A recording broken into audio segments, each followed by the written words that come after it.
지난주에 연달아 갔는데 하나 된 거예요. 만만치 않던데요 요새. 만만한 적이 있었나? 처음 받은 게 4년 됐잖아요. 그때도 이렇게 힘들었나? 그때도 이렇게 경쟁률이 셌나? 싶더라고요. 경쟁률이 너무 세던데 가격도 너무 비싸고. 제가 작년에 마지막으로 받고 1년 만에 다시 휴직하면서 이제 돈도 모으고 해서 1년 만에 또 이제 들어간 건데 쉽지 않더라고요. 제가 첫 수익률이 너무 좋았어서 그런가 봐요. 첫 물건이 수유동에 있는 그거요? 빌라, 투룸 빌라인데 근데 그게 지금 22% 뭐 이렇게 나오니까 거기에 이제 제 눈의 기준이 그렇죠. 거기에 꽂혀 있으니까 그 밑에는 가격을 쓰세요. 맞아요. 너무 힘든 거예요. 와이프 계속 옆에서 욕심을 내려놓으라고, 욕심을 낮추라고. 수익률 너무 20%대 그런 거 계산하지 마라, 내려놔라. 그러니까 자꾸 떨어지는 거 아니냐. 수원에 있는 나홀로 아파트 8층짜리인가? 그거는 단타밖에 안 되더라고요. 계산했을 때 2억 8,800만 원인가? 그 정도를 계산을 해놨었어요. 단타로? 네, 단타로. 왜냐면 바로 옆에 부동산 사장님이 잔금 아직 안 치룬 계약서를 보여주셨는데 3억 3,500인 거예요. 그럼 2억 8,500만 해도 단타 치고 세금 제하고 뭐 하면, 매매 사업자로 하면 그래도 한 1,000, 2,000원 나오는 거니까 이거는 되겠다 해서 2억 8천 계산을 하고 갔는데 입찰장에 사람이 너무 없는 거예요. 가본 입찰장에 제일 없는 거예요. 그날 주시는 여사님들한테. 사람이 원래 이렇게 없어요? 그랬더니 오늘 유독 없다고, 아파트도 없고 좋은 물건 없어서 그런지 오늘 없어요 그러길래 낮췄죠. 2억 7천대로. 와이프가 하지 말라고 그냥 쓰라고 했는데 아니야, 이거 사람이 너무 없어요, 이거 너무 아까울 것 같아. 낮췄는데 1순위가 2억 8,300을 쓰고 가져간 거예요. 저 2억 7천으로 낮췄는데 저는 2억 8,800을 쓰라고 그래요. 다음부터는 고칠 생각 하지 말고 그냥 써. 배웠다 셈 치자를 하죠. 내 물건이 아니었던 거죠. 안녕하세요, 작가 반지상입니다. 오늘 또 제 교육생께서 이 누추한 사무실에 놀러 오셨습니다. 안녕하세요, 선생님. 안녕하십니까. 목소리를 들어보니까 예전에 저 목소리 어디서 들어본 것 같은데 라고 하시는 분도 있을 거라고 생각도 드는데, 우선 소개 좀 부탁드릴게요. 한 4년 정도 된 것 같은데. 그렇죠. 선생님 서울 1번 집이라고. 네. 그게 서울 수유동. 네, 수유동의 빌라 낙찰 받고 그 나왔어요. 외진 곳에 낙찰을 받았던. 네, 인수동 꼭대기에. 그때 선생님 책 공개해주면서 그 영상에 네. 출연을 해주셨는데 4년 만에 선생님 근황이 어떻게 되나 이렇게 또 질문을 해주시는 분들도 네. 예전에 좀 있었던 것 같은데, 그럼 4년 동안 꾸준히 투자를 이어오고 있었다고 생각이 좀 들어요. 중간에 좀 쉬는 타임은 있었는데 항상 생각은 경매. 네, 부동산 쪽은 계속 보고 있어서 첫 물건 낙찰 받고 연달아서 시흥에 있는 두 채 낙찰 받고 세 채 세팅한 다음에 21년도 불장 때 분양을 받아서 경매 좀 쉬다가 그때 잔금 때문에 이게 DSL을 차버리니까 대출이 진행이 안 될 것 같더라고요. 네. 그래서 쉬다가 분양권 팔고 작년에 한 채 더 받고 지난주에 또 낙찰을 네. 최근에 또 받아서 5번째 네, 맞아요. 5번째. 를 운영을 하고 계시는 거네. 네 채는 운영 중이고 한 채는 이제 지난주 금요일날 받았으니까 매각기일 떨어지면 이제 바로 잔금 치러서 세팅해야죠. 세팅한다는 거는 월세로. 아까 단타를 얘기하셔서 투자의 성향이 그동안 좀 다른 쪽도 보셨나라고 생각이 조금 들어서. 계속 여러 개를 봤어요. 분양도 해봤고 지난 장에 분양권 받아서 원래 실입주 하려다가 분양권 상태로 매도를 해서 순수익 한 1,500 정도를 이제 손에 쥐고 그걸로 이제 부천을 또 한 거예요. 네 번째 물건을. 그리고 작년에 미분양 난 거를 하나 잡아놓은 게 있어서 그것도 타이밍 봐서 팔려고 하고 있고. 저의 꿈은 퇴사인데 하루라도 빨리 퇴사를 해서 이제 자유롭게 살고 싶은 사람인데 월세 세팅으로 하려면 병행해야 되는 시간이 아무래도 좀 있다 보니까 이제 월세 세팅 한 번씩 할 때마다 시드가 고정이 되잖아요. 시드를 다시 불리려면은 근로소득을 하든지 아니면 다른 방법을 찾아야 되는데, 그래서 눈이 돌아간 게 이제 분양권을 원래는 실입주 하고 싶어서 했다가 분양권을 팔아보니까 이거 분양권 하나를 필을 잘 되는 걸 분석해서 하면 월세가 하나 떨어지겠구나 라는 계산이 되더라고요. 분양권도 하면서 이것도 병행을. 투 채널로. 네. 그래서 꾸준히 투자를 하고 계시는 거고, 오늘 평일 낮 시간인데 어떻게 또 시간을 내셨는지도. 육아휴직을 지금 원래 회사를 다니고 계시는데 7월 1일부로 휴직 1년을 내가지고요. 타이밍 좋게 아내분이랑 와이프랑도 겹쳐요. 같이 꿈 같은 생활을 보내고 계신다라고 생각이 드네요. 애기 계속 보는 게 아니고 어린이집 가죠. 가 있으니까 지금은 거의 너무- 신혼 때 기분을 맞아요. 낼 수 있을 맞아요. 거라고 생각이 좀 드네요. 맞아요. 지금 제일 행복한 시간이니까. 그리고 아까 퇴사라고 말씀을 네. 하셨는데 퇴사의 연습 기간이라는 생각도 조금 들어요. 퇴사했을 때 제가 어떻게 하루를 쓸지 뭐 이런 어. 것도 첫 주는 그냥 마냥 놀았고 그 다음 주부터 등원하면 법원 갔다가 바로 임장 갔다가 돌아와서 또 다음 거 분석하고 이렇게 하루 루틴을 구축하고 있어요. 1년 정도는 휴직을 하는 거니까 네. 1년을 알차게 보내야 된다고 계획을 쭉 잡고 네. 있는 거고 지금 시행착오를 경험하면서 입찰을 꾸준히 하다가 또 지난주에 낙찰을 하나 받은 네. 거네. 그리고 우리 만난 게 4년 전에. 그렇죠. 첫째가 태어나기 전이니까 20년 8월생이거든요. 그때 3월인가 아마 어. 제가 수강했을 거예요. 꽤 됐네요. 네, 꽤 됐어요. 어. 그때 이제 첫 수강하고 네. 작가님한테 교육받고 받자마자 첫 낙찰이 이제 수유동 물건이었던 거죠. 최근에 5번째까지 받은 거고 그때 선생님 법인도 있고 법인도 있어요. 도시형생활주택이 2개 있는데 문재인 정부 때 종부세를 하도 두드려 맞아가지고 매도를 하려고 했는데 매도가 안 됐었다가 지금은 종부세가 좀 많이 완화돼서 네. 그 공시지가 뭐 이거 어. 내려가고 그래도 그것도 어느 정도는 수익이 나요. 종부세를 내더라도 1년에 1000만 그래요? 원씩 내던 거를 1년에 300 내니까 그것도 조금은 조금 남는데 그것도 이제 타이밍 봐서 개인으로 돌리던지 아니면은 외국인 민박 거 에어비앤비. 네, 왜냐면 저희 집에서 가깝거든요. 지하철로 15분밖에 안 돌려서 생각을 해보고 있어요. 그것도 이제 휴직 중에 한번 고려를 해서 세팅을 해보려고.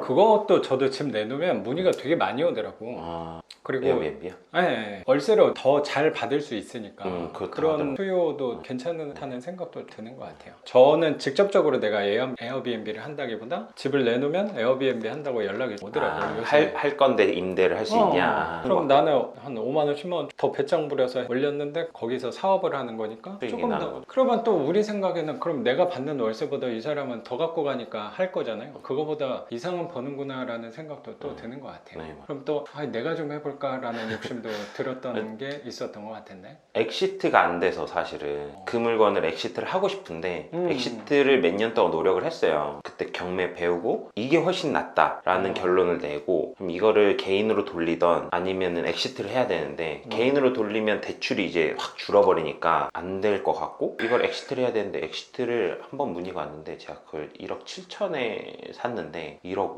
5천을 얘기하는 거예요. 아 그래도 이건 좀 아닌 것 같다. 와이프도 뭐 안 남는 것도 아니고 동네도 인계동 중심에 있으니까 월세가 안 나가는 것도 아닌데 너무 싼 거 아니냐 그럼 좀 기다려볼까 하다가 그것도 이제 넘어갔고 일단 세입자가 안 나가시겠다 했어요. 계속 계시는 세입자분이 한 3년? 4년째 계속 살고 계시고 두 분이 전에 있을 때도 네, 그런 맞아요. 얘기 했던 것 같아요. 네, 그분들 나갈 생각이 아예 없으신데 또 그분들을 뭐 내보내고 뭐 하고 그것도 너무 번거롭고 그렇게까지 하면서 손해보면서 팔고 싶진 않고 그러면 이분들 나간다고 하면 저 내년에는 이제 계약 끝나니까 갱신하는 것도 끝나거든요. 그러면 내년에는 한 채 정도는 한번 그쪽으로 돌려봐야 되겠다. 에어비앤비로. 네, 엑시트가 안 되니까 단순 판매로는 안 되더라고요, 엑시트가. 그렇다고 그냥 놀리기에는 너무 좀 부담스럽고 일단은 그렇게. 그리고 법인이 수익이 안 나니까 무용지물이에요. 이걸 가지고 뭔가 더 활용을 해야 되는데 법인이 계속 수익이 안 나는 상태인 거잖아요. 재무제표 상으로는 네네. 계속 감가가 들어가고 손실인 상황이고 대출 연장만 되지 다른 투자가 아예 안 되더라고요. 그거를 상쇄를 할 방법으로 지금 제가 에어비앤비에서 수익이 높으면 그 월세를 확 올리면 조금 만회가 될 거 아닌가 약간 그런 컨셉으로 좀 생각. 이리저리 고민 많이 했네요. 그럼 개인으로는 최근 낙찰까지는 5개인 거고 5개. 법인으는 2개를 두 개를 가지고 근데 이거는 매도를 하고 싶은데 좀 시기가 잘 안 맞아서 네. 사업으로 좀 네. 전환을 거기서 하나 산다고 그러진 않았어요. 원래는 거기서 살려고 와이프랑 신혼 때 그래서 잠깐 살다가 나가자 했는데 1.5룸이기도 하고 그때 당시에 구축 아파트가 2채 월세 가지고 구축 아파트 월세를 살 수 있더라고요. 그럼 아, 맞네. 아파트 가자. 기억이 나네요. 네, 아파트 가자. 처가댁하고도 가깝고 그걸로 가자 해서 거기 가서 또 꽤 살았죠. 한 2년 반 정도를 살고 월세를 받아서 월세로 거주를 엄청 쌌었어요. 그때 네, 월세가. 네. 그때 덕분에 잘 세이브했죠. 월세도 세이브되고 그래서 경매를 투자할 수 있었던 거. 전세금 뭐 이런 게 안 묶이니까. 그럼 지금은 어떻게 살고 있어요? 지금도 월세 삽니다. 지금도 거기 말고 딴 데로 이사 갔어요. 조금 큰 데로 84 타입으로 오. 애가 둘이다 보니까 와이프가 그렇죠. 이제는 좁다. 25평 네. 화장실 하나는 너무 좁아서 안 되겠다. 근처 1층으로 또 마침 그나마 저렴하게 월세 그 동네에서는 제일 오래 안 된 아파트가 135만 원. 135? 네, 나와서 큰 차이는 안 나네요. 그쵸, 2배로 뛰긴 했는데 네. 제가 또 월세를 그동안 세팅을 해놨잖아요. 내 채를. 어. 이게 상세가 또 되는 거죠. 어. 요 상세되고 요거 있고, 그러니까 뭐 다시 선생님도 지금 그러면 1층 아파트에 거주하는 네, 거. 거주하고. 저도 지난번에 오기 전에 네. 살던 데가 1층 아파트였거든요. 거기 간 이유는 핑계는 아이 때문이라고 잡긴 했거든요. 근데 네. 깊숙한 곳에는 1층이 싸서 싸요. 그런 것도 분명히 있었던 것 같아요. 여러모로 이해관계가 잘 맞는 것도 네, 맞아요. 있어서 가셨을 거라고 또 생각이 들고 뭐 커지고 그쵸. 컨디션도 더 좋아졌을 훨씬 거예요. 좋아요. 와이프도 너무 만족해하고 삶의 만족도도 네. 삶의 질도 질도 높아요. 부부 생활 시간도 많아지고 너무 요새 거의 이상적인 삶을 또 살고 지금 계신다고 최고죠. 생각이 좀 들어요. 그러면 선생님 지금 투자한 거를 계략적으로 제가 들어봤는데 구체적으로 좀 네. 여쭤볼게요. 선생님은 아까 말씀하신 대로 그럼 내 채는 지금 월세를 받고 있는 거네? 받고 있어요. 법인은 좀 제외를 하고 네. 개인으로만 받고 있는 거는 4개인데 1번 물건에서 우리 만나서 그때 얘기했던 것도 기억이 나는데 서울 수유동에 지상층 빌라 1층이었나 1층이. 그랬던 것 같고 네. 평소가 그렇게 크진 않았고 투룸. 방 2개짜리 네. 근데 그것까지도 월세는 잘 받고 잘 있는 받고 거고 있어요. 그리고 눈빛에서 이 자신감이 느껴집니다 선생님. 한 번도 밀린 적이 없어요. 단 한 달도 밀린 적이 없어요, 내 채가. 야 훌륭하네. 역시 부동산 운이 있는 사람이구나라는 생각이 굉장히 드는데 저도 선생님 1번 물건 앞쪽에 집이 하나 있어서 그 동네가 그렇게 넉넉한 동네는 아닌 걸로 맞아요. 저도 알고 있긴 한데 월세를 한 번도 안 밀렸다. 한 번도 안 밀렸어요. 실례가 안 되면 총 월세는 4개 받고 있는 거네 개인으로. 그러면 월세는 총 얼마 받는지 혹시 여쭤봐도 될까요? 근데 제가 계산을 천천히 해봐야 돼요. 월세 받는 것만 200, 총 200만 원 201만 원. 201만 원 받고 있는데 200만 원 정도 매출인 네, 맞아요. 거고 그럼 거기서 원금 내는 것도 있나? 원금 내는 거 아마 수유동 거 내고 있을 거예요. 그건 개인 대출로 받은 거. 수유동이랑 시흥거 2개는 이제 원금 대출 갚고 있을 거고. 그러면 이자하고 원금을 좀 제외하면 네. 순 월세, 순 소득은 얼마를 갖고 오는지 혹시 여쭤봐도 될까? 110만 원, 100만 원 요 왔다 갔다 해요. 어. 이자가 좀 변동이 되면 그렇죠. 이자가 좀 요새 좀 떨어져서 요새는 100만 원 넘길 거예요. 그게 다주택자의 자세라고 생각하거든요. 한 요 정도 이 느낌만 갖고 그 느낌만 갖고 가면 된다고 생각하거든요. 굳이 거기서 2, 3만 원 정확히 내가 얼마를 받고 있는지는 우리한테는 그렇게 중요한 게 아닌 것 같고 매월 요 정도가 들어온다는 네. 돈의 크기 때문에 생기는 경제적인 득 그런 맞아요. 부분보다 내가 요만큼을 받고 있구나. 지금 휴직하는 기간 동안 월급을 받고 있긴 하지만 월급이 상대적으로 줄죠. 줄잖아요. 정책이 좋아져서 네. 받고 있긴 하더라도 이 월급만으로는 좀 빠듯한 거는 있을 거라고 맞아요. 생각하는데 100만 원 정도 순소득의 월세를 받는다고 생각하면은 그래도 마음의 위안거리가 좀 편안해지는 그 덕분에 휴직을 할 수 있었던 그렇죠. 그러니까 저도 과거를 좀 생각을 해보면 제가 회사 다닐 때는 그런 육아휴직이나 적극적으로 활용할 때는 아니어서 좀 지금이랑 다를지 모르겠어도 육아휴직을 한다라고 생각을 직원분들이 쉽지가 않다고 생각을 좀 했던 게 휴직을 하면 소득에 네. 있어서 줄게 네, 되니까 맞아요. 특히 외벌이 같은 경우는 꿈도 못 꾸는 일이 아니었나라는 생각도 저는 조심스럽게 했었던 것 같은데 선생님은 그래도 이만큼 받으니까 아 이걸로 뭐 넉넉하다까지는 아니어도 그렇죠, 그렇죠. 마음에서는 편안함과 편안함. 위안이 될 수 있어서 자신있게 내 7월부터 육아휴직 낼 거야 라고 본부장님께 당당하게 말했다라고 맞아요. 하셨다고 생각이 좀 들어요. 일단 계획이 제가 와이프한테도 경매하고 작가님 뵙고 나서 교육받고 월세 세팅하면서 한 얘기가 그냥 산수잖아요. 그렇죠. 채당 얼마씩인 게 이제 어. 산수로 계산이 되는 거다 이거는. 그렇죠. 그냥, 우리가 복잡한 계산이 들어가고 미적분이 들어가고 그런 거 아니니까. 그냥 한 채 들어가면 얼마가 들어올 거고 한 채 들어가면 얼마가 들어올 건데 나한테 필요한 건 시간밖에 없다. 이게 경매라는 게 점점 정보가 많아져서 그렇죠. 낙찰장 오시는 분들도 많아지시고 폐찰 속에서 낙찰을 확률을 높이려면 그냥 자주 가서 많이 하는 수밖에 없는데 그렇죠. 물건은 계속 있으니까. 그럼요. 그럼 나는 요번에 한번 승부를 보고 1년 동안 여러 채를 한번 해놔야 될 것 같아 라고 와이프한테 얘기하고 와이프도 그간 해온 게 있으니까 삶의 질이 좋아지는 게 느껴지니까. 그러면 육아휴직의 목적이 당연히 주는 아이 돌봄, 아이와 같이 좀 시간을 많이 보내겠다가 당연히 첫 그쵸, 번째인데 그게 1번. 두 번째, 세 번째로 생각을 했다면 중요한 부분이 투자에 네. 비중을 두고 결정을 한 거라고 생각이 좀 네, 드네요. 맞아요. 컸어요. 투자의 방향을 경매 입찰을 확률을 높이기 위해 입찰을 좀 많이 가야겠다라고 생각을 한 게 과거 4년 동안 선생님이 법인 투자도 해보고 그쵸. 시세 차익도 또 경험이 해보고. 있는 거고 분양권도 네, 해봐. 해보고 월세까지 받아보니까 다 여러 가지는 할 건데 월세 쪽으로는 선생님 성향하고는 맞는구나라는 또 네. 선생님 4명의 세입자가 한 번도 월세를 안 밀렸다. 야 이건 복이야. 한 번도 안 밀렸어요. 축복이야. 그런 세입자가 만나기가 쉽지 않을 거라고 생각도 드는데. 내 채 다 운이 좋았던 것 같은 게 첫 번째 물건은 워낙에 수익률 자체가 좋고 두 번째, 세 번째 물건은 그때 문재인 정부에서 갑자기 대출을 확 다 틀어 막아가지고 그래서 와이프랑 막 멘붕 오면서 막 수소문해서 작가님한테도 막 고민 상담하면서 네. 삭제를 받았잖아요. 근데 결국은 그게 결과적으로는 그것도 원금을 안 갚아도 되니까 네. 그러니까 하나가 오이도에 있는 물건이에요. 그래서 이게 정동인가? 네. 이게 나중에 개발이 되거나 이러기는 쉽지 않은 땅이에요. 네. 땅 자체가. 결국은 이거는 월세 수익만 얻는 물건이니까 원금 안 갚는 게 저는 득이더라고요. 따지고 보면. 그렇죠. 그래서 그것도 괜찮은데 또 세입자는 계속 꾸준히 유입돼요. 안산 시화공단 때문에 그래. 그쪽에서 살고 싶어 하시는 분들은 계속 있더라고요. 그것도 결과적으로는 운이 좋았고 마지막 부천 거는 역곡역 부천 소사역 사이에 있어요. 역곡하고 부천 소사 사이에 나도 하나 있거든요. 거기 엄청 인기 많은 동네잖아. 네. 우리한테는 되게 잘 맞는 저희는 동네라고 좋더라고요. 생각해요. 월세도 좀 높고. 네, 맞아요. 거기가 제일 높아요. 제가 가지고 있는 것 중. 지금 65만 원을 받는데 처음에 부동산에서 갔을 때는 왜 이렇게 비싸게 받았냐. 그래서 아니 뭐 월세 한 전 65 생각했다. 아 내놓으러 갔을 때. 네, 그러니까 낙찰 받자마자 아. 거긴 또 그 물건은 제가 막 시간이 너무 없었어가지고 미리 가서 부동산 막 탐문하고 임장이 안 됐었어요. 그래서 물건 컨디션만 이렇게 보고 그냥 돌아왔어요. 손품 팔아서 그냥 조사한 다음에 그냥 넣었거든요. 근데 단독이 됐어요. 단독 되고 기분이 별로 안 좋았거든요. 너무 비싸게 샀나 보다. 인근 부동산에 내놓으러 갔는데 받기 전에 와야지 이렇게 비싸게 받고 오면 어떡하냐고 바로 앞에 부동산에서 그렇게 얘기하시더라고요. 네, 그러면 되게 속상하죠. 네. 무섭지. 네. 그런 얘기 들으면.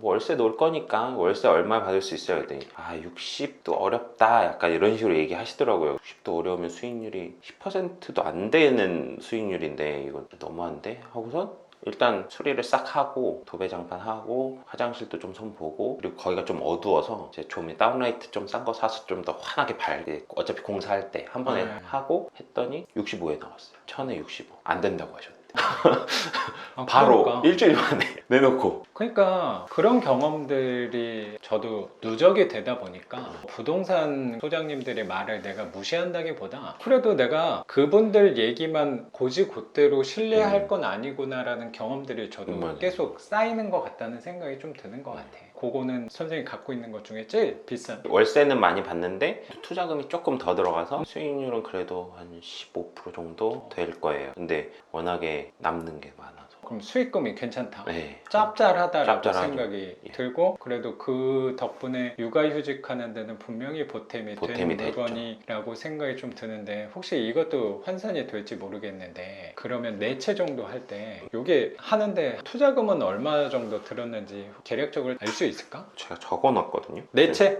네. 제 표를 항상 만들어 놔가지고. 좋아요. 역시 준비된 투자자라고 생각이 들어요. 보증금이 있으니까 보증금을 다 빼면 5천에서 6천 정도? 5천에서 6천 정도? 선생님 네. 계략적으로 투자금이 들어간 거면 전체 수익률이 그럼 5,500이라고 계략적으로 생각하면 5,500 대비 100만 원 돈 갖고 오는 거면 그러면 한 20% 되는 거 아니야? 돼요. 네. 전체 수익률. 전체 수익률은 그 정도 될 거예요. 훌륭하네. 그러니까 4년 지나는 동안 육아 휴직까지 돼가지고 네. 또 입찰을 하려고 한다고 네. 생각이 들어요. 그럼 저는 또 개인적으로 궁금한 게 있는 게 전에 선생님 4년 전 영상에서도 그냥 어떻게 기억나는 게 그때도 또 법인을 좀 물어봤던 것 같긴 한데 네. 제 주변에는 법인을 하시는 분들 그리고 교육생분들도 법인을 하시는 분들이 가끔 계시긴 하는데 많지는 않다 보니까 근데 또 선생님은 법인을 4년 전부터 아버님이 좀 뭐 권장한다 그래서 아버님이 도와주셨어요. 법인 설립하고 하는 거를 저희 음. 아버지도 사업을 하시니까. 그래서 법인 투자도 계속 갖고 오는 건데 네, 끌고 가고. 그러면 선생님 앞으로는 법인에 대해서와 개인 투자에 대해서는 어느 쪽으로 힘을 줄 생각을 갖고 있는 거예요? 일단은 개인으로. 일단은 네. 개인하고 법인하고 오랫동안 갖고 있어 봤잖아요. 네. 장단점이 뭐 법인은 이건 좀 오해는 안 하셨으면 좋겠는 게 저는 어쩔 수 없이 제가 투자하고 있는 게 개인으로 빌라 월세 위주로 꾸준히 오다 보니까 당연히 저는 법인에 대해서 선입관이 생길 수밖에 없는 사람인 거는 인지는 하고 걸러 들으셨으면 좋겠는데 선생님은 개인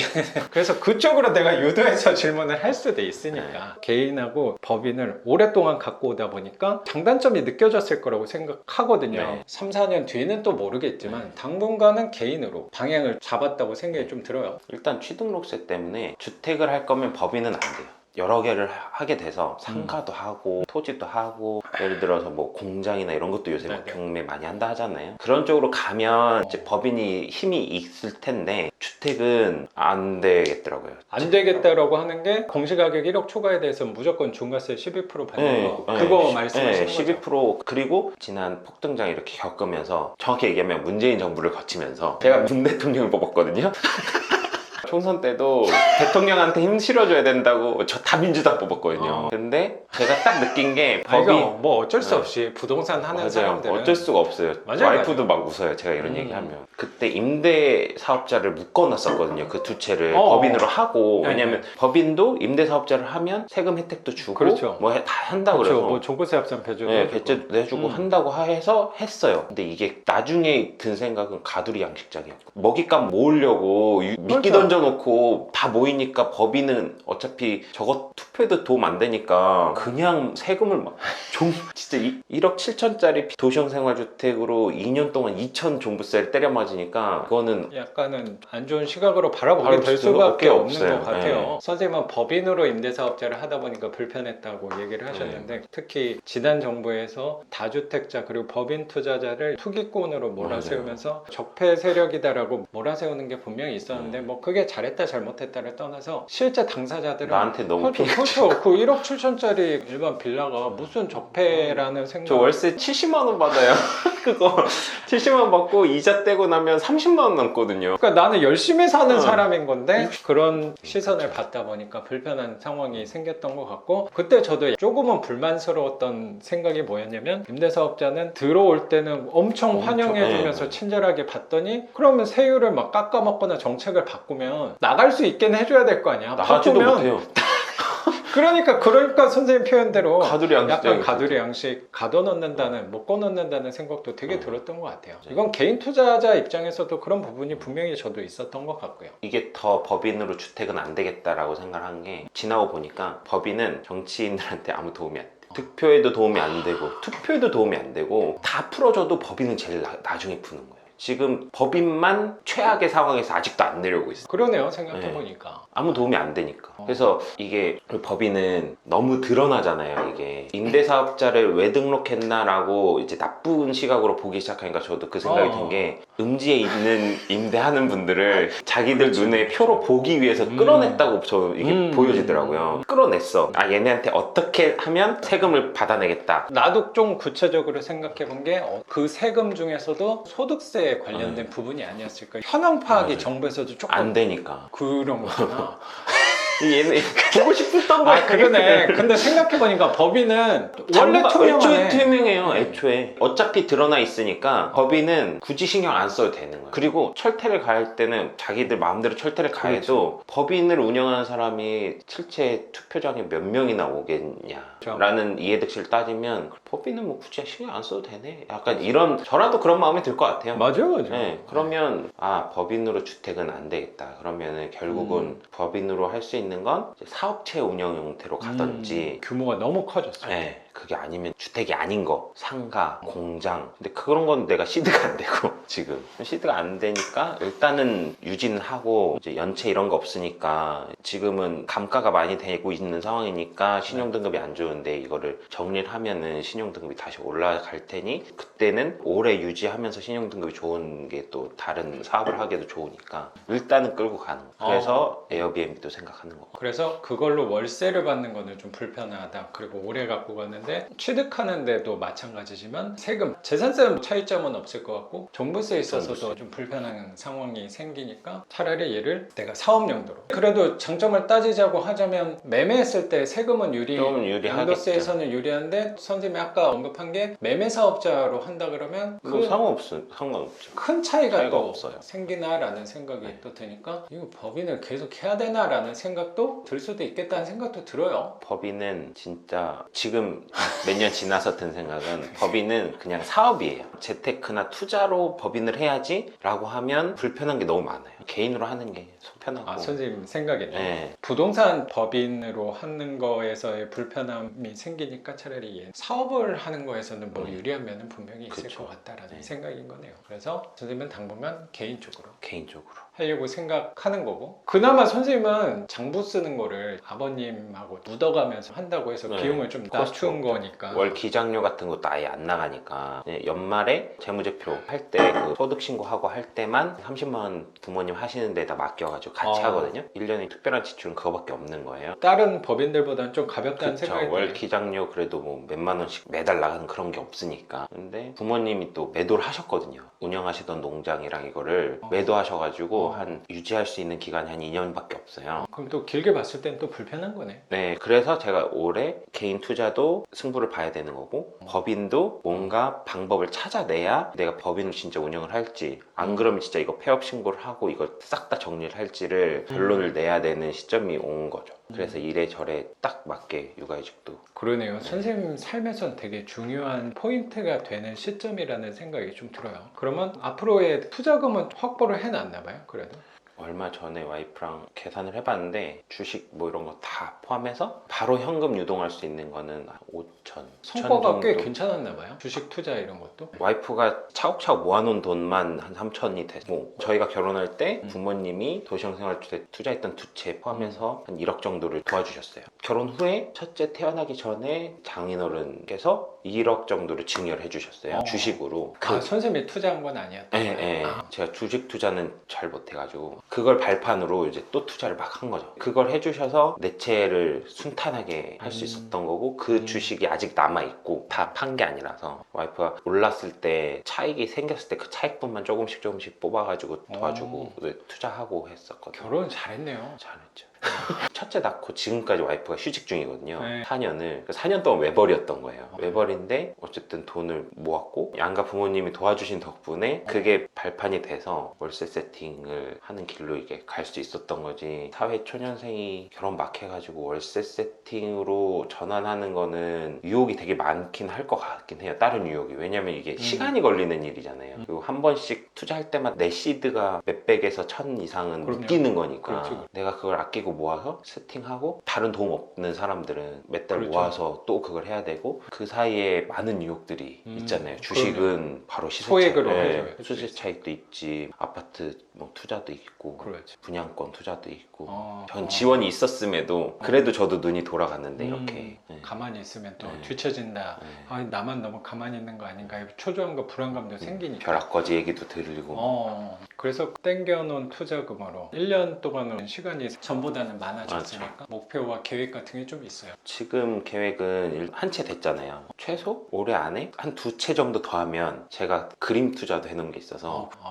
거기서도 한 15만 원에서 20만 원 정도 나오거든요. 그림 투자는 뭐예요? 비슷해요. 그 회사를 통해서 그림을 사고 그 회사한테 위탁을 맡겨요. 그럼 그 회사가 다른 병원이나 법인이나 이런 데다가 렌탈을 해주더라고요. 그럼 렌탈을 돌리면 렌탈비가 나오잖아요. 그 렌탈비 나오는 거의 일정 부분을 수익률로 계산을 해서 줘요. 그거를 고정 수익을 주더라고요. 3년 동안 9%. 그래서 엄청나네. 네, 프로모션이라고 해가지고 2천만 원 정도 되는 그림을 한번 샀어요. 요새 뭐 그림 투자 뭐 이런 것도 된다고 해서 이거 월세 투자하는 거랑 똑같네? 라는 생각이 들어서 2천만 원 있으니까 그림이 뭐 망가지진 않겠지. 그림이 망가지면 배상은 해준다고 하니까 한번 해보자, 그림 투자를. 지난번에 찍힌 거 보니까 18만 원, 19만 원 찍히더라고요. 이것저것 많이 했네요, 선생님. 그런 거 하면 그런 거 다 해서 올해 안에 임차인 맞춰지는 걸 계산해서 투자 수익으로 200 그게 1차 목표. 그 정도는 충분히 할 수 있을 거라고 생각이 좀 들어요. 네. 전에 경험도 있는 거고 투자금도 조금 더 확보가 됐으니까 네. 지금의 장점은 이건 시간 게임인 부분이 있잖아요. 맞아요. 시간을 들인 만큼 갖고 올 수 맞아요. 있는 게 있는 건데 그때는 회사 다니면서 쪼개서 하느라고 물건 늘리는데 제약은 있었지만 지금은 그 부분까지 여유가 생겼으니까 네. 지난주에 낙찰 받았지만 또 입찰을 계속 할 생각인가 봐요. 가야죠. 지금 모아놓은 돈도 두세 채 하면 시드가 또 좀 줄 거고 내년쯤에 분양권 해놨던 것도 이제 매도 상황 봐서 매도하면 또 거기서 다시 시드가 생길 거고 그러면 또 그때 가서 돌리고 경매 단타를 또 한번 경험을 해보고 싶어서 그쪽도 생각을 하고 있어요. 제가 지방 사람이니까 저희 동네 아파트도 있는데 거기는 투자자들이나 사람들의 관심도가 높진 않거든요. 선생님이 잘 아는 동네니까. 네, 제가 아는 고향이니까 거기 가서 단타를 해볼까. 그렇게 한두 차 하면 단타 한두 번 하면 또 월세를 할 수 있는 시드가 생길 거니까 계획을 하고 있어요. 단타 해서 시드 모아서 월세, 단타 모아서 시드. 그러면 제가 그렇게 바라본 걸 수도 있다고 생각도 드는데 기둥은 월세라는 생각이 드네. 요거를 위해서 이런 것들을 네, 움직이고 네. 회사도 어쩌면 이런 부분이고 단타도 그렇고 분양권도 월세 쪽을 위해서라고 생각이 드네요. 네, 선생님. 퇴사를 해야 되니까 급여가 계속 나오면서 살면은 상관이 없는데 급여를 상쇄시킬 월세를 만들 계획을 하고 있으니 그러려면은 시드들이 빨리 모아줘야 되잖아요. 경매 기술이잖아요. 경매라는 기술을 배웠으니까 여러 방면으로 좀 써먹어서 그거를 월세 세팅에다가 꾸준히 해야 되겠다라고 생각을 하고 있어요. 그것만 하는 게 마음 편한 게 없어. 그렇죠.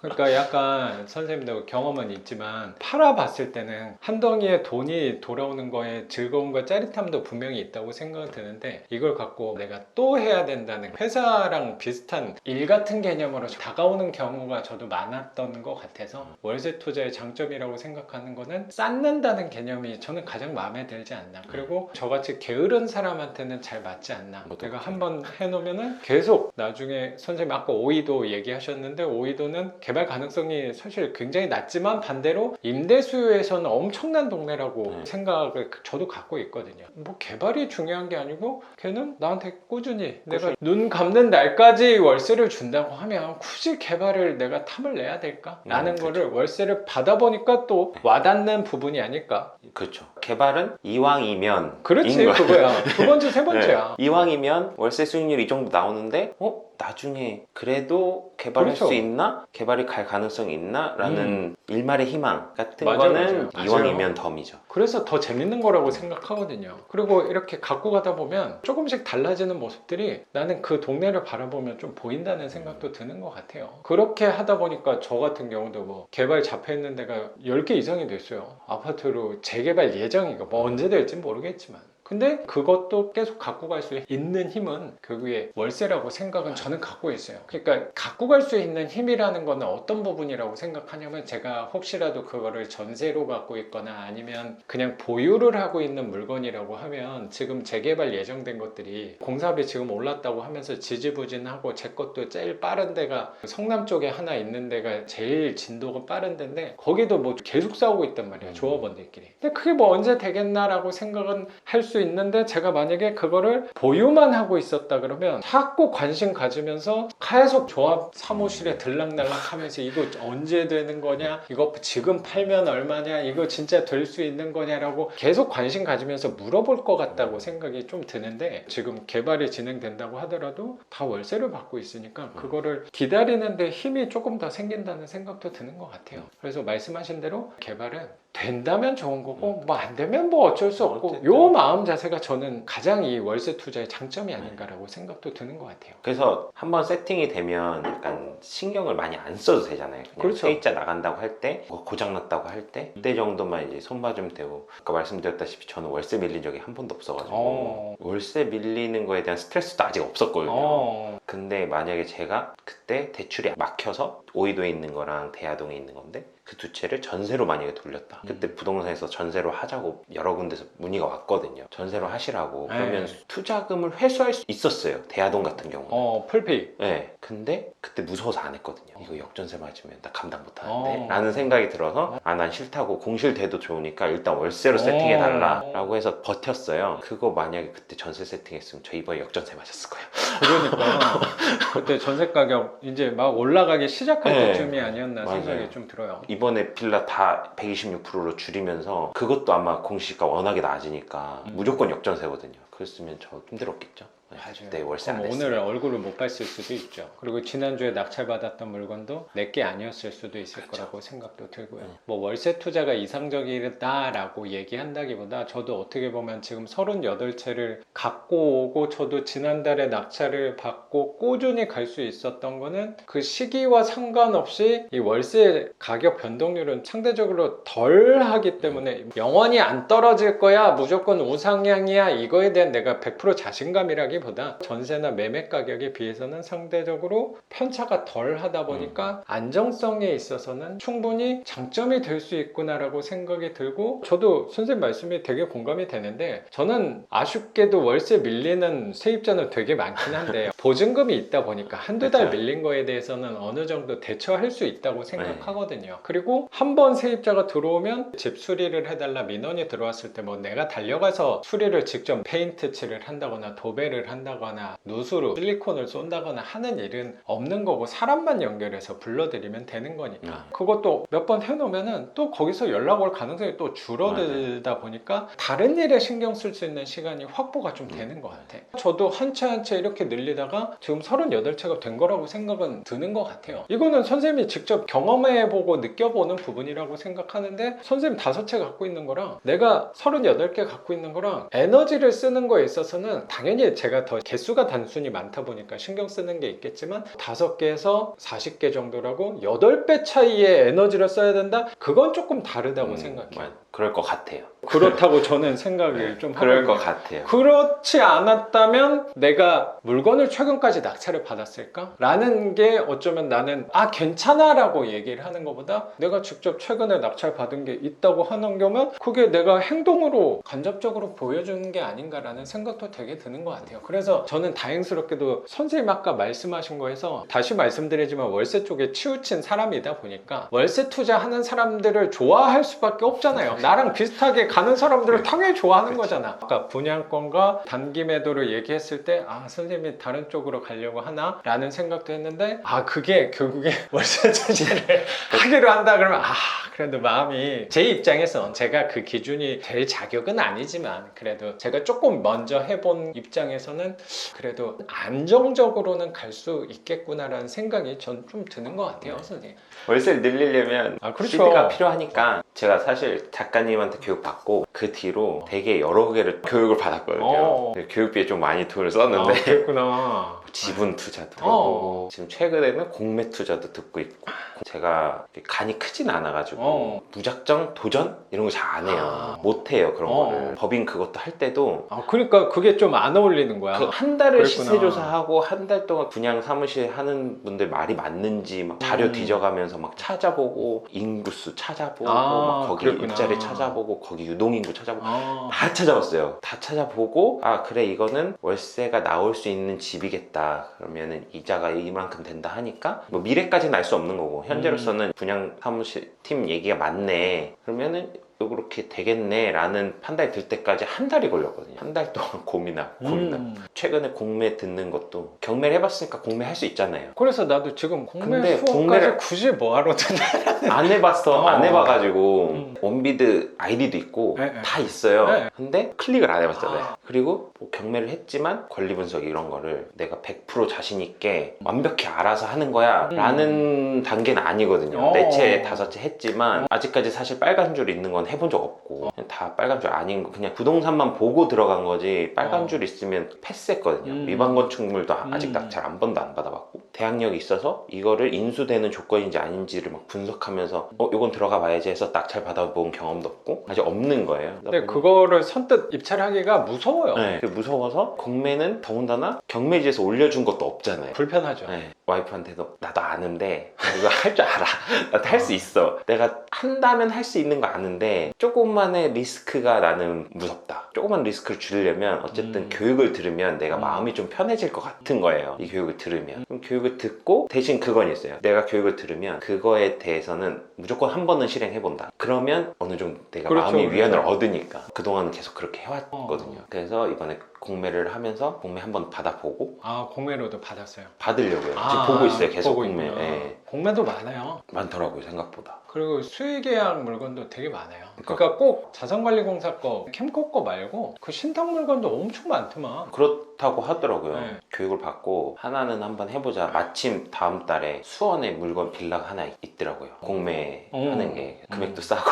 확실히 공매는 경매보다 사람은 확실히 덜 할 거예요. 결국은 월세 투자가 많이 해본 건 아니지만 분양권도 해보고 단기도 해보려고 하고 뭐 지분 투자도 교육 들어보고 결국은 정답은 없는데 사실 나한테 맞는 게 뭔가를 찾는 게 그렇죠. 투자에서는 제일 중요한 것 맞아요, 같더라고요. 맞아요. 근데 저는 월세가 맞아요. 저는 제 성향은 그게 딱 정확히 과거 경험에서 나오잖아. 월세가 맞아요. 네 개가 안 밀렸다며 한 번도 이게 말이 안 돼요.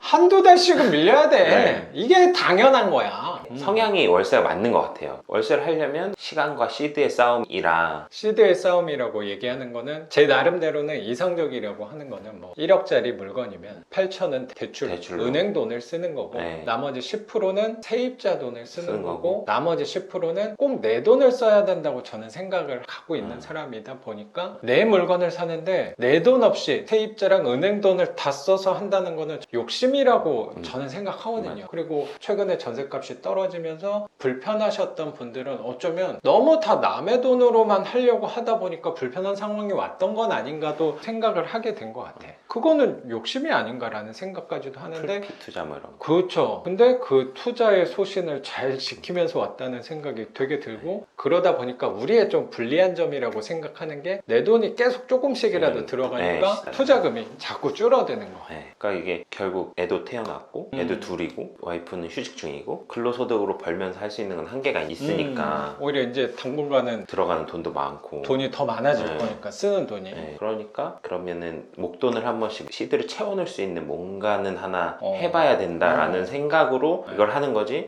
이게 난 너무 맞아서 난 이쪽으로 가야 돼 라는 거는 그안 맞아. 그래서 억지로 얘기하는 거 아니라는 게 네. 느껴집니다, 선생님. 순서대로 좀 해보면 선생님은 거주에 대한 고민? 월세를 살고 있잖아요. 저도 아파트 월세를 지금 만족을 해요. 월세도 그렇고 집도 너무 만족스럽고 만족스러운데 이게 사람 욕심이 끝이 없는 당연하죠. 게 이게 결국은 내 집을 내 맘대로 막 꾸미지도 못하는 거라. 그리고 약간 나도 세입자로 살았잖아요. 네. 집에 대한 애정이 좀 덜 있긴 해요. 약간 싱크대 문 하나 닫고 열 때도 좀 대충 하는 데가 아니니까 약간 그 마음이 있긴 해요. 지금 살고 있는 아파트가 한 10년 된 건데 10년 되는 동안 수리를 한 번도 안 하셨더라고요. 주방 가구도 약간 아기가 안 맞는 것도 있고 못 쓸 정도는 아니에요. 너무 불편해서 이건 다 뜯어 고쳐야 돼 이건 아닌데 살다 보니까 그런 사소한 불편함이 이거 다 뜯어서 고치고 싶다 이런 생각이 드는데 또 제가 불편한 거 못 참거든요. 성격이 조금이라도 내가 불편한 거를 어떻게든 해결을 봐야지 직성이 풀리는 성격이라 그런 걸 하고 싶은데 집주인하고 또 얘기를 해야 되고 그런 게 좀 불편하니까 내 집 마련을 해야 되나 라는 고민을 하고는 있어요. 근데 내 집 마련을 하는 그 순간 투자는 더 어려워지는 걸 회사는 더 다녀야 되고 빤히 이제 머릿속에 있는데 이게 너무 걸리적거리는 거죠. 그래서 작가님 이거 보고 어떻게 하신 건가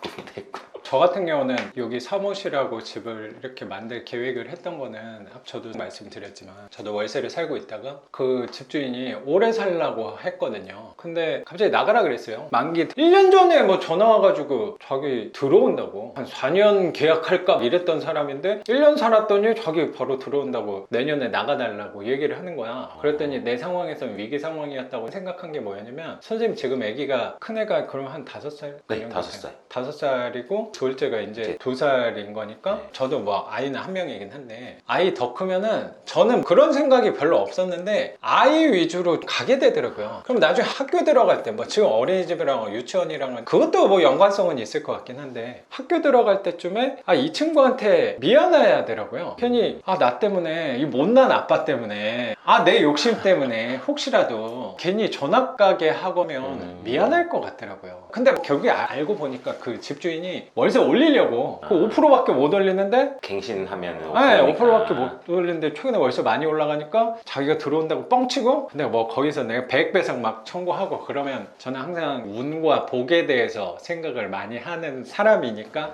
거기서 그냥 눈 감아주고 내가 당분간 거주할 수 있는 집을 찾아야겠다라고 생각한 것 같아요. 그래서 아이 좋은 교육을 시키고 싶다 해서 제가 양천구 목동으로 이사 온 건 아니고 고종을 시키고 싶은데 그래 그래도 이왕이면 쾌적한 환경인 동네를 저도 그렇고 와이프가 더 열심히 찾아봤던 것 같아요. 근데 저한테 제약 요건들이 되게 많았어요. 선생님도 어쩌면 비슷한 상황에 놓일 수 있을 거라고 생각이 들긴 하는데, 저 같은 경우는 일단 취득세예요. 만약에 선생님도 그 정도 컨디션 아파트를 매매를 한다 그러면 거의 막 한 10억 뭐 가까운 선에서 매매가는 되지 않을까, 맞아요. 제가 가늠이 좀 되긴 하는데. 수원도 많이 올라가죠. 그러니까 그러면 한 10년 된 아파트라고 하면 거의 우리 거에서는 신축이잖아 사실.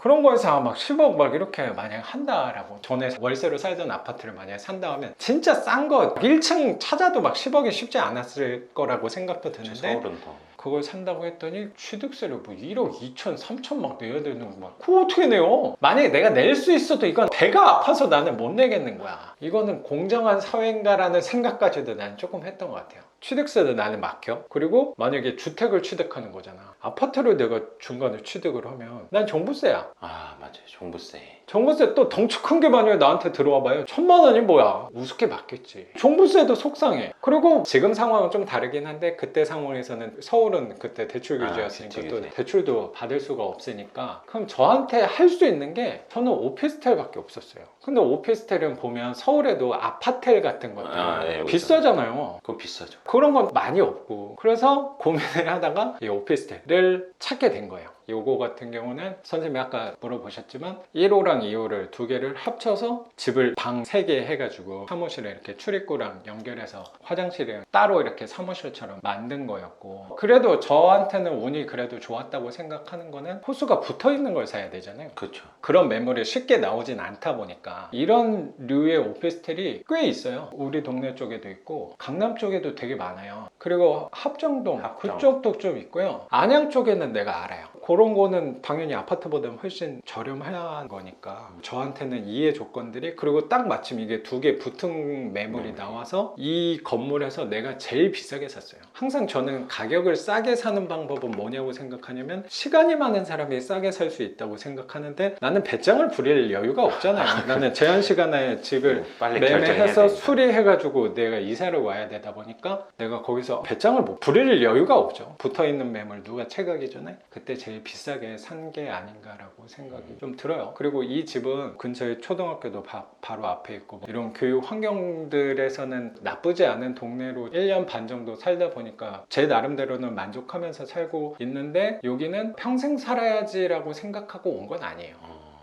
나중에 아이 어느 정도 한 중학교 고등학교 정도 되면은 손이 좀 덜 가는 시기가 되면은, 그리고 아이가 혼자 뭐 학교 왔다 갔다 하기가 좀 편해지면은 그때는 여기도 세를 주고 갈 생각도 있어요. 그러니까 내가 거주할 집을 구한다라고 했을 때 제일 부딪히는 것들이, 이걸 한번 사가지고 내가 좀 오랫동안 평생 살아야 된다는 부분 때문에 어려워지는 것 같아. 근데 저 같은 경우는 그거에서 나는 시세가 올라가는 아파트를 사는 거는 시세 올라가는 거에서의 유리한 점을 취하는 아파트는 사기가 불편해. 아예 거의 막혔다라고 생각할 수 있는 거잖아요. 그래서 저 같은 경우는 오피스텔을 산 건데, 선생님 상황을 생각해 보니까 법인이 있잖아. 그걸로 만약에 오피스텔 쪽으로 또 알아본다면 유리한 측면이 또 있지 않을까라는 생각도 제가 조심스럽게 드는 것 같고, 부동산을 바라볼 때 저는 항상 두 가지로 나눠서 생각을 하려고 하거든요. 우리는 투자를, 선생님도 월세 투자를 꾸준히 하다 보니까 항상 집을 숫자로 바라보려고 노력을 하게 돼요.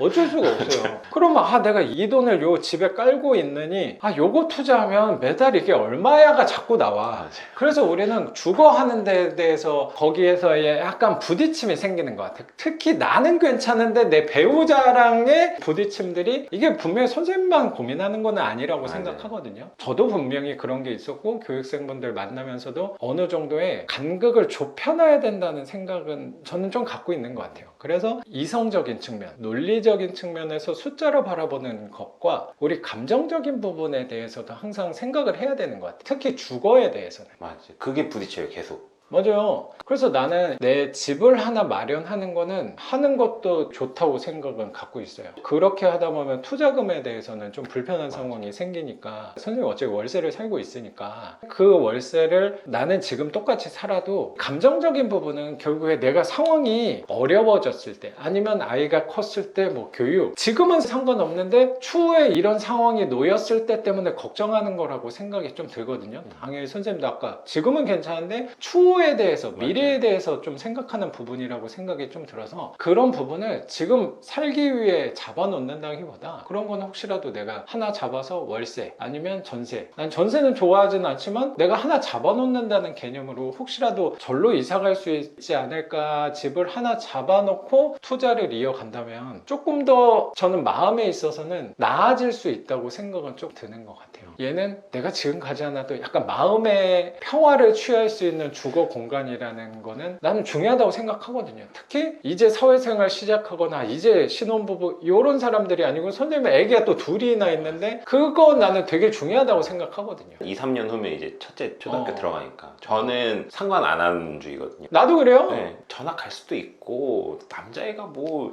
앞으로는 뭐 학군 이런 거 다 필요 없는 세상이 될 거야. 와이프한테 항상 그렇게 얘기하는데 네. 와이프는 그게 안 돼요. 3년 후가 되면 우린 그땐 이사 절대 못 가를 선포를 했거든요. 저는. 아예 해외로 나가든 그게 아니면 우린 이사 못 가. 그 전에 여기서 계속 살 건지 이동을 할 건지 자기가 꼭 원하는 게 있는 건 아니다. 근데 결정은 해야 된다. 저한테 계속 그 얘기를 하거든요. 여기서 계속 살 것도 상관없고 다른 데 이동하는 것도 상관없어. 근데 그 전에 끝내야 돼. 첫째 초등학교 들어가기 전에.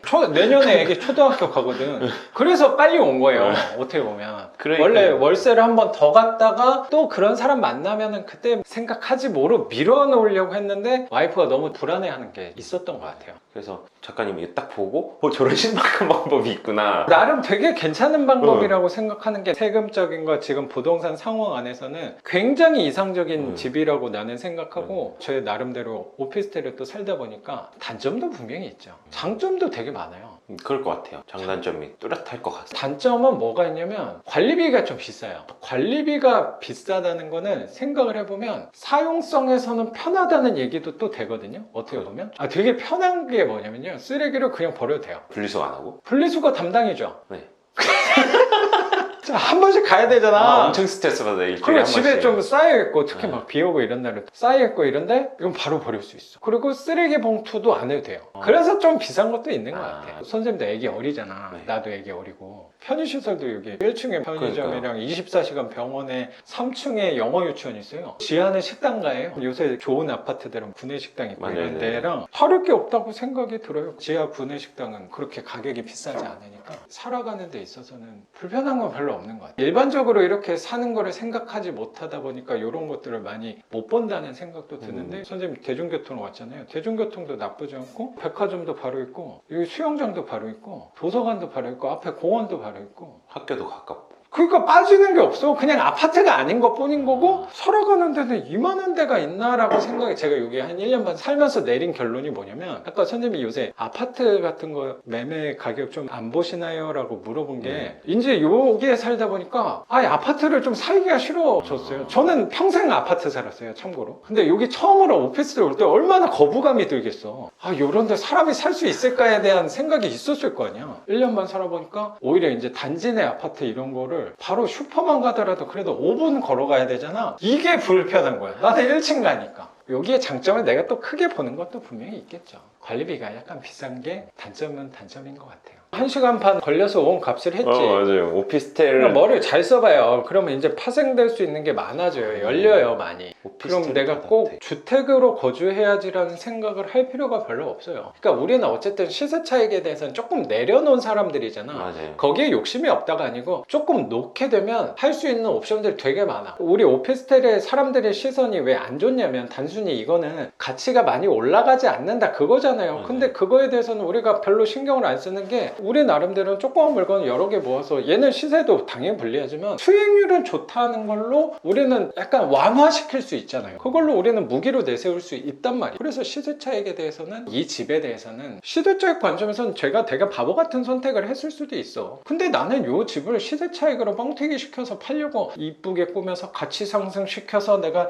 10억에 산 거 20억에 팔아야지로 나는 한 게 아니거든. 시설을 누리면서 살고 싶어서 온 거란 말이야. 난 순수하게 목적이 주거하기 위해서 온 건데 그게 본질 아니야? 부동산은. 그리고 나는 나중에 여기 안 산다고 하더라도 이걸 팔고 간다기보다 우리의 원칙이 있잖아요. 팔지 않는다. 그럼 나는 월세 넣거나 아니면 선생님 아까 말씀하신 대로 그리고 나름 이렇게 옵션도 잘 돼 있잖아. 그냥 이거 다 주고 가려고? 그럼 나는 새로운 집에 다시 새 가구들 넣으면 되지 뭐. 그럼 되게 편한 것 같아. 그렇게 하면 굳이 이걸 내가 시세 차익 얼마 내서 팔아야 된다는 생각을 할 이유가 별로 없어지더라고. 그러면 나는 이제 다음 집은 또 어디로 생각할까를 초조해서 본다기보다 그냥 이제 여유를 살고 갖고. 싶어. 이게 비슷하잖아요. 선생님들 1번 물건보단 다음 물건이 수익률이 좋은 물건을 자꾸 찾는 것처럼 내 주거 환경도 전에 선생님도 살던 아파트보단 지금이 조금 컨디션이 더 좋은 그렇죠. 아파트, 평수도 큰 아파트로 갔잖아. 그럼 나도 다음 집은 동네도 조금 더 좋은 동네, 집 컨디션도 조금 더, 평수도 더. 뭐 그런 게 우리 투자하는 사람들의 즐거움이 또 아닐까라는 생각이 드는 것 같아. 그게 뭐 언제가 될지 모르겠지만. 그래서 꼭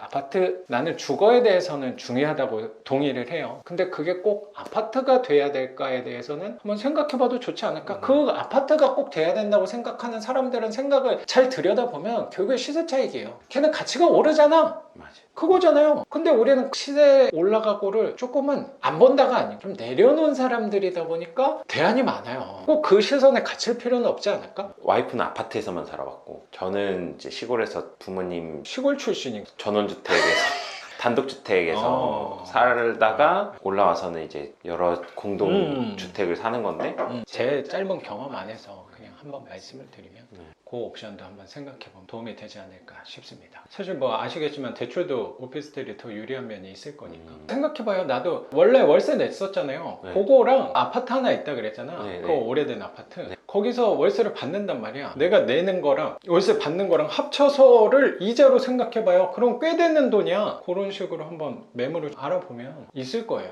그런 데는 아시겠지만 오히려 아파트보다는 위치가 좋지. 상업지역이니까 좋을 가능성이 훨씬 크지. 아파트 틀에 갇힐 필요는 없지 않을까. 아파트는 우리가 갖고 가면 세금에서는 좀 부담스러워지는 게 분명히 있으니까. DSR도 그렇고 그렇죠. 대출도 그렇고 대출 사실 지난주에 낙찰 받은 거 오면서 연락받았거든요. 법무법인 네네네. 거기서 이 대출이 될 것 같다. 왜냐면 제가 지금 분양권을 가지고 있으니까 이제 한도가 차잖아요. 먼저 물어봤거든요. 소득증명을 보내고 이러이러한데 이제 대출 될까요? 했는데 마이너스 통장 가지고 있는 거 해지하면 될 것 같아요 라고 얘기를 해주셔서 들어갔어요. 근데 수익률이 너무 좋거든요. 이게 그렇게 되면 30% 정도 되는 수익률이더라고요. 개인 대출이 되면. 근데 아까 전화가 왔는데 중도금 대출 받은 게 기간이 주택담보처럼 40년이 아니고 25년인가 20년으로 계산을 해야 돼서 제가 다 찼다는 거예요. 결국은 개인 대출이 안 되는 상황이 벌어지는 거예요. 매사업자 대출하면 반공제가 안 되잖아요. 아니면 이금융권 알아봐 주신다고 하셔가지고 그럼 이금융권 알아봐 달라고 얘기는 했거든요. 지금 분양을 받은 거를 들어가서 살아야지 생각은 안 했어요. 미분양 난 거 계약금 2천만 원만 내면 준공 때까지 낼 돈이 없고 나중에 팔게 되면 주변 아파트 시세를 봤을 때 1, 2천은 벌 수 있겠다. 그러면 그것만 해도 돈 2천 넣어놓고 수익률이 50%가 되는 거니까 시간이 기다려주면 50% 되겠구나 라는 계산으로 한 건데 그게 이제 제 대출을 잡아먹게 되는 상황이 펼쳐지니까 이걸 한번 경험하고 나니까 내가 아파트를 못 사는데 이러면 대출이 안 나오는 상황이 펼쳐지는 거잖아요. 저보고 연봉 1억이냐고 물어보시던데 그러면 안 되는 건데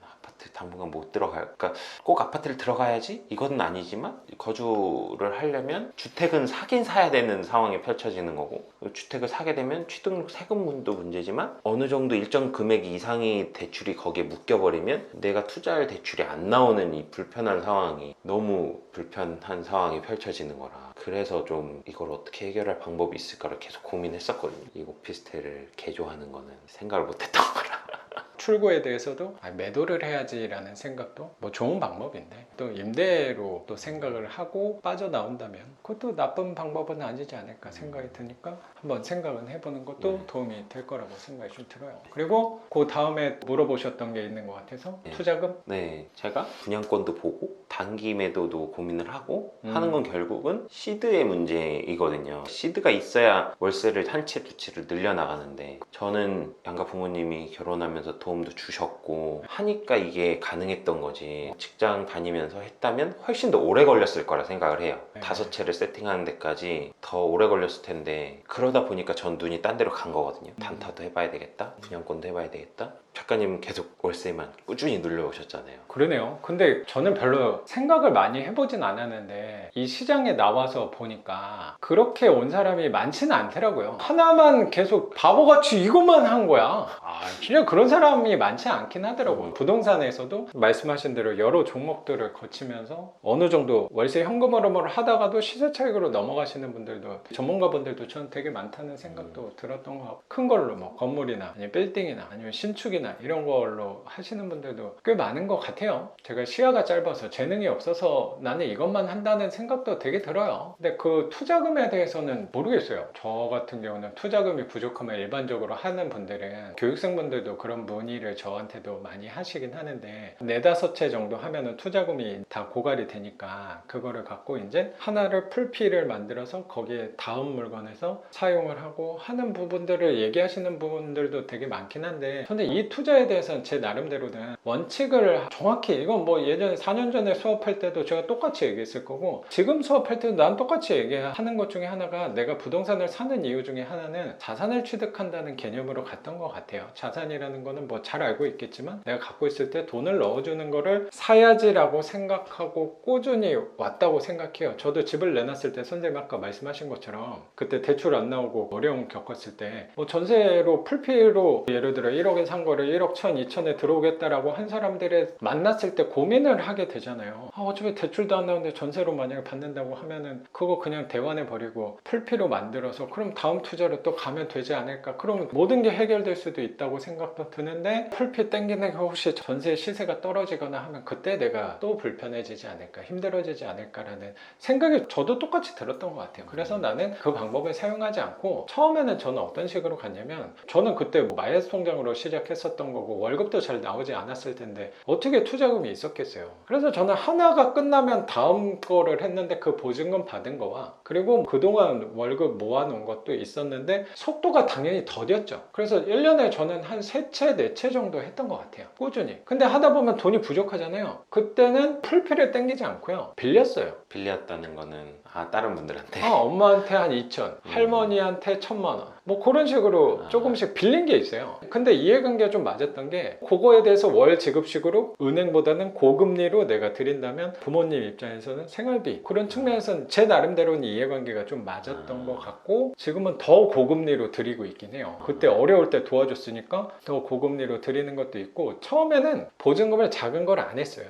안 했다기보다 못한 것도 있고 보증금을 큰 거를 선호했죠. 뭐 예를 들어서 지금 비율에서는 예를 들어 1000에 50이랑 뭐 2000에 45 뭐 그 정도가 같은 비율이잖아요. 네. 그러면 나는 2000에 45거를 먼저 했죠. 월세 차익이 큰 게 좋은데 1000에 50은 투자금이 조금 덜 회수되니까, 우리 현금으로는 투자하다 보면 다음 물건도 되게 중요하잖아요. 맞아요. 이번 물건의 수익률도 굉장히 중요하고 수익금도 굉장히 중요한데, 이 세입자가 딱 들어오면 이 보증금 받아서 다음 물건을 하는 것도 되게 중요하잖아요. 우리 다음 물건을 해야 된다는 그 기대감과 희망도 분명히 있으니까. 근데 그때는 보증금이 좀 높고 월세가 좀 낮은 비율로 처음에는 받았다가 그게 지속이 되니까 나중에 이게 전세 성향처럼 되더라고요. 보증금이 높으니까.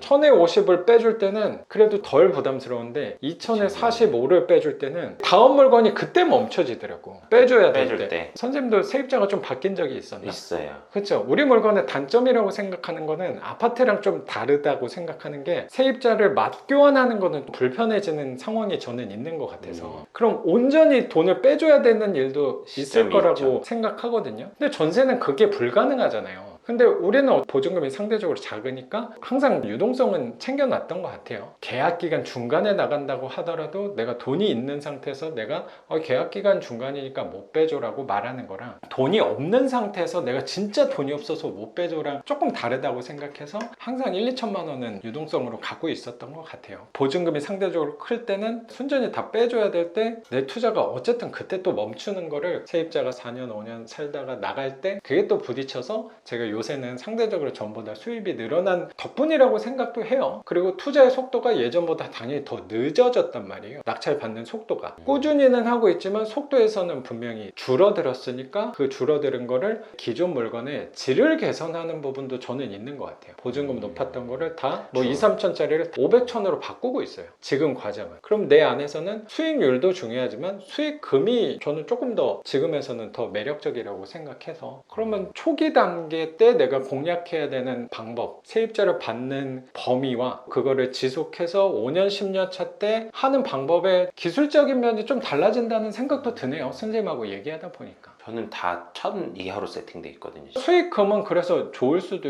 있긴 한데 수익금이 좋다는 게 수익률은 또 낮을 수도 있거든요. 사실 실속은 있는 거죠, 어떻게 보면. 근데 투자 속도에 있어서는 그 고민을 맞아요. 할 가능성이 있을 수 있지. 그래서 지금 오이도에 그분 나가신다고 했었고, 원래는 이자가 너무 세서 두 채를 공동담보 받은 거니까 오이도 거를 팔고 대출을 상환하면 1, 2천이 이제 목돈이 생길 것 같더라고요. 그러고 나서 또 요 한 채 있는 거를 담보로 해서 대출을 좀 받고 하면 수익률은 좀 떨어져도 시드가 다시 생기겠다라는 생각을 했었는데, 오이도께 보러 오는 사람들은 있는데 잘 안 팔리는 것도 있고, 며칠 전에 피터팬 거기 올려놓은 걸 외국에서 대만 사람이 보고 자기가 한국 들어가서 근데 그런 사람들이 좀 문의가 와요. 저 좀 처음 이상해. 겪었어요. 약간 의심스러워. 나. 저 통화도 했거든요. 그 사람이 자기 뭐 홍콩에 있는데 일 때문에 한국을 들어가야 된다. 그 근처여가지고 방 할 수 있냐 해서 할 수 있는데 8월까지는 못 들어간다 그랬더니 자기 그 뒤로 갈 거니 상관없다. 얼마냐 해서 1000에 55다. 근데 어차피 회사 돈이라는 거예요. 그럼 보증금 올려도 되냐? 보증금 2000에 50으로 해도 되겠냐? 된대요. 그럼 여기서 또 1000만 원이 시드가 생기겠네? 라는 계산은 하고 있거든요. 저도 그 생각했어요. 처음부터 조금 저도 같은 생각했거든요. 내가 1000만 원은 내줄 수 있어. 당장 이분이 나간다고 했을 때. 근데 3000은 내주기가 좀 힘들 것 같은 거예요. 그거예요.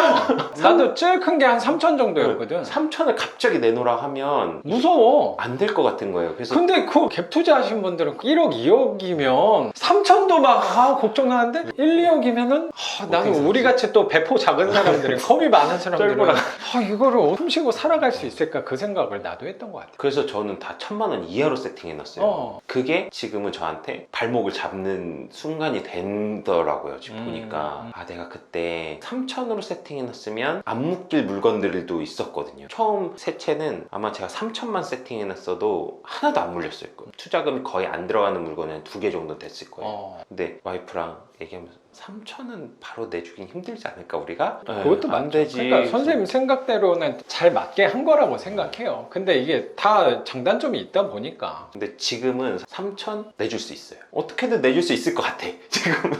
그래요. 네. 그러니까 그 3천을 만약에 내준다고 하더라도 이걸 뭐 2, 3년 쓸 거 아니잖아. 네. 길어야 2, 3달이야. 그 정도는 잠깐 어떻게든 마이너스 그렇죠, 통장을 그렇죠. 만들어서 메꿔줘도 그렇지. 이게 될 것 같더라고요. 그러면 지금부터는 무조건 보증금 좀 올릴까? 라는 고민을 하긴 했어요. 근데 그러면 또 수익률이 낮아지니까 그 고민에서 왔다 갔다. 처음에는 분명히 또 욕심이 생기는 게 월세 늘어나는 것도 욕심이 있긴 한데 집 채수에 대한 욕심도 분명히 생길 거라고 생각이 좀 들거든요. 그리고 뭐 5번째 물건을 이제 끝내고 6번째, 7번째는 어떻게 갈까에 대한 방향성. 그때는 돈이 없는데 그럼 또 열심히 회사 일하고 아니면 단타로 몇 개 하고 그 방법밖에 없나 하면은 또 단타라는 것도 이론적으로 이상적인 부동산 시기와 그때 손님이 또 있어야지 그게 잘 맞아 떨어져야지 할 수 있는 건데 이거를 또 언제쯤 내가 얼마가 생겨서 할 수 있겠다가 또 답답한 부분도 생길 수 있다고 생각해요. 확실하게 없어서. 그게 월세 투자랑 좀 차이점이라고 생각도 드는데 근데 저는 집을 팔아내가지고 거기서 차익을 걷어가지고 투자에 이어나가야겠다는 생각은 저는 안 했어요. 나 왜 파는 걸 어제 수업하면서 얘기하다가 들었던 생각이 뭐냐면 저는 왜 파는 거를 왜 안 좋아하지를 생각해보니까 이 부동산 미래의 가치가 훨씬 더 좋아질 거니까 그 가치를 믿고 간다가 아니에요. 낙찰 여러 개 받아서 아시겠지만 내가 낙찰 받고 하는데 월세 세입자까지 받아 놓는데 꽤 에너지를 쓰잖아요. 에너지 많이 내 쓰죠. 나름대로 작품이잖아. 근데 그거를 팔게 되면 세무서 좋은 일 하는 것 같고 부동산 중개 소장님들 좋은 일을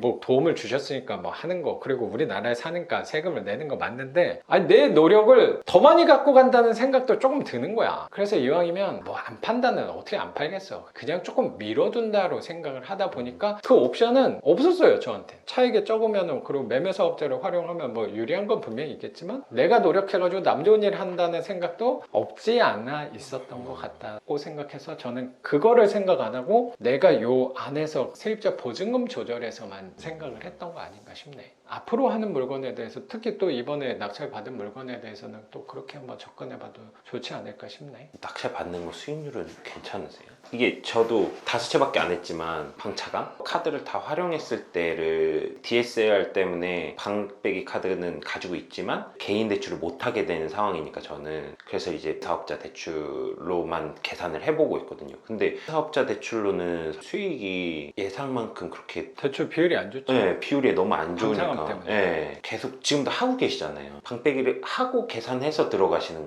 당연하죠. 거잖아요. 네. 근데도 수익이 뭐 예전만 괜찮은 수익이 나오는 건지. 그럼요. 중요한 게 내가 쓴 가격의 80% 대출이 되게 중요하잖아요. 그래야지 내 돈이 상대적으로 적게 들면서 수익률도 우리가 생각하는 기대치 이상으로 나올 수 있다고 생각하는데 중요한 게 핵심의 대출이잖아요. 네. 저는 선생님 그때 4년 전에 만났을 때 수업할 때랑 지금이랑 조금 차이는 있을 거예요. 제가 지역을 하는 데가. 어디를 해야 되냐면 방창 금액이 작은 데를 할 수밖에 없어요. 네, 그거는 그럴 선생님이 선호하는 동네는 아닐 거예요. 그때 수업 들을 때도 그랬지만 첫 번째는 서울 땅이라도 서울 땅에 있었으면 좋겠다 해서 서울이었고 다음은 이제 수원이 가까우니까 화성 이쪽을 봤는데 수원도 저는 서울보다 그래도 좀 낫겠지 했는데 수원도 만만치 않은 거예요. 경쟁률도 세고. 제가 갖고 있는 38개 중에 수원이 없어요.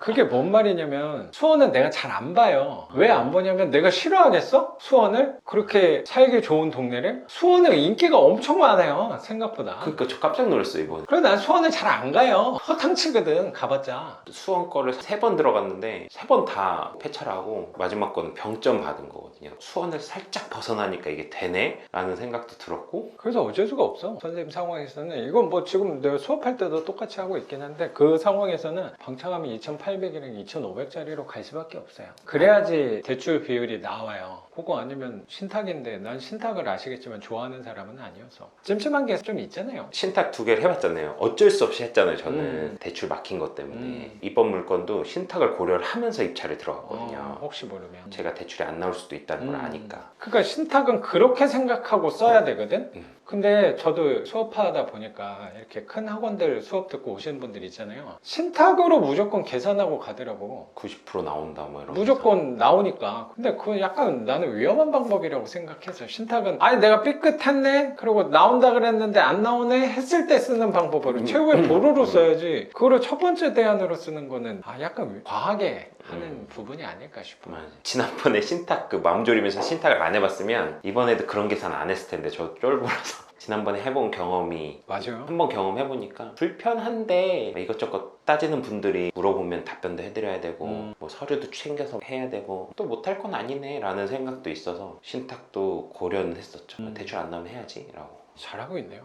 내 자신이 겁이 많은 사람이구나를 알고 있는 것 그 자체가 너무 잘하고 움직이고 있다고 생각이 좀 들어요. 그러면 내가 조심하거든. 항상 실수할 때는 이거 내가 해봤잖아. 저 가벼운 건데 뭐. 이거 저 별거 아니야. 라고 했을 때 나는 항상 실수하는 거라고 생각하거든요. 뭐든지 세상을 대할 때 투자할 때도 마찬가지고 이게 혹시라도 이렇게 될 수 있잖아를 항상 염두에 놓고 최악의 경우를 항상 이게 안 됐을 땐 신탁으로라도 하지라고 꾸준히 오고 있는 그 얘기를 저는 들었을 때 선생님 너무나 잘 하고 있다는 생각이 들고 저보다 더 잘 고려하면서 여러 가지 상황에 맞춰서 오고 계시는구나 라고 생각이 좀 들어요. 선생님 걱정할 건 아무것도 없을 것 같습니다. 고민도 있었고 갈팡질팡하는 것도 있었고 그래서 더 뵙고 싶었던 것. 어쨌든 제가 와이프한테 항상 하는 게 있거든요. 제가 이쪽 길로 부동산 투자라는 길로 들어서게끔 저는 부동산 투자라는 거를 알고 나서 제 인생이 많이 바뀌었다고 생각을 해요. 목표도 달라졌고 가족들의 삶도 다른 방향으로 책임질 수 있다는 확신도 생겼고 저 인생이 많이 바뀌었다 생각하는데 이제 그게 딱 3명 있거든요. 첫 번째는 작가님. 작가님 책을 안 읽었으면은 제가 아마 그 생각을 못 했을 거예요. 월세로 이런 파이프라인을 만들어서 이렇게 할 수 있다라는 생각을 아마 못하고 아니면 사업을 생각했던지 제 성향상 부모님이 사업을 하셨으니까 사업을 생각했던지 다른 방향을 생각했을 것 같은데 어쨌든 안정적이잖아요. 월세라는 게 리스크가 아예 없는 건 아니지만 그래도 어느 정도 안전성을 보장해주는 약간 에어백 같은 느낌이 있어요. 월세에는 저한테. 뭔가 일이 터져도 그래도 버틸 수 있게 해주는 에어백 같은 느낌. 세 분 중에 한 분이시거든요, 작가님이. 그래서 민망하네요. 다른 한 분은 본 적은 없는데 후랭이 TV예요. 후랭이님. 네, 후랭이 TV를 통해서 작가님을 알게 됐거든요. 그리고 하나는 부동산 읽어주는 남자, 그분 영상을 보고 아, 월세로 살아봐야 되겠다라는 생각을 했어요. 제가 아, 내가 월세를 살면서 이걸 투자를 해봐야 되겠구나라는 생각을 하게 했거든요. 세 분이 제 인생을 바꿔주신 분인데, 아유. 그래서 이번에 휴직도 하고 좀 갈팡질팡하면서 제 길을 만들 수 있게 해주신 분한테 얘기를 들어보고 싶었어요. 어떻게 걸어가셨나. 선배님이시고 저의 멘토시니까 고민하는 것들을 분명히 한 번씩은 경험해 보셨을 거고 겪어오셨는지 들으면 저도 제 나름의 답을 찾을 수 있지 않을까. 그럼요. 또 선생님만의 색깔의 방향을 잡을 수 있을 거라고 생각하고, 그게 궁극적으로 기억날진 모르겠지만 그게 선생님만의 반지하가 아닐까라는 생각도 되게 드는 것 같아요.